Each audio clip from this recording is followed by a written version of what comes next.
Compatriot Holland, would you please raise your right hand? Compatriot Holland, do you, as a descendant of one of the patriots and heroes of the American Revolution, reaffirm your ancestors' faith in the principles of liberty and our Constitution? If so, please say, I do. I do. And will you pledge to support the National Society and the Virginia Society of the Sons of the American Revolution, as well as our chapter? Compatriot Holland, we welcome you to the George Washington chapter and ask that you help us to preserve and enrich our American heritage by supporting our patriotic, historical, and educational objectives with your time, talent, and treasure. Past President General Dooley, will you please read Patriot Jacob Holland's biography? Sure. So I've been asked to talk about John's patriot ancestor, Jacob Holland.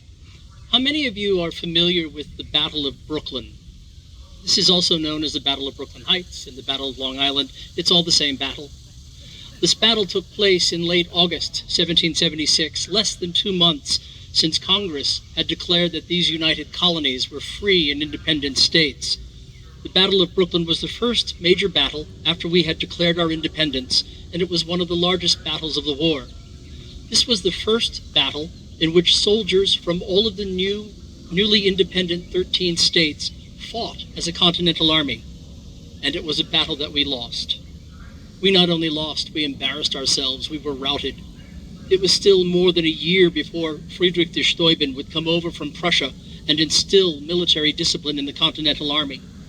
So when Americans retreated at Brooklyn in the face of overwhelming British strength, we just ran pell-mell from the field, not an orderly retreat, but utter chaos. Except for the Maryland 400 under General Smallwood. Modern scholarship tells us that there were more than 400, but we still call them the Maryland 400. These Marylanders maintained order. They held their formation. They stood against the British so all the other Americans could run from the field. It is because of their action at the Battle of Brooklyn that we call Maryland the Old Line State. The Maryland 400 held the line. The Maryland 400 suffered tremendous casualties. By some accounts, almost 300 were killed. Because of the sacrifice of the Maryland 400, the rest of the Continental Army survived and would regroup and fight another day.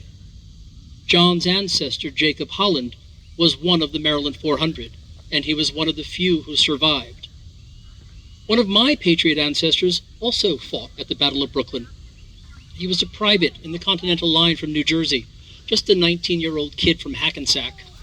I don't think I'm being overly dramatic when I say that because of John's ancestor, Jacob Holland, my ancestor lived and would continue to fight for American liberty for the remainder of the war. Jacob Holland would later become a corporal in the Maryland 4th Regiment of the Continental Dragoons. After the War for Independence, Jacob married Mary Smith and had several children. Jacob and Mary later moved to Monongalia County, Virginia, which is now part of West Virginia, and John still lives in West Virginia. Jacob would live to the good old age of 84 and would die in 1838, 62 years after the Battle of Brooklyn.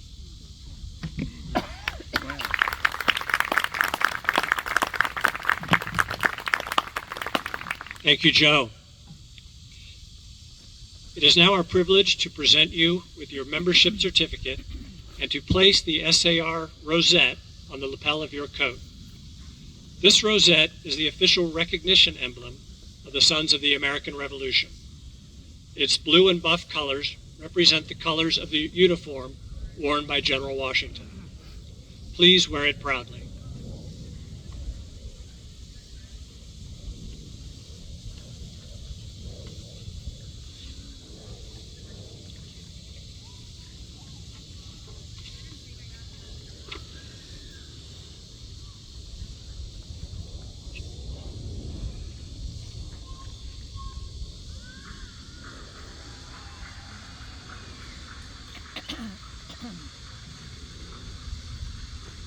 Please join me in welcoming compatriot John Holland. permissions to present? No, I Here, don't. one for Okay. each of you. Thank you. Thank you.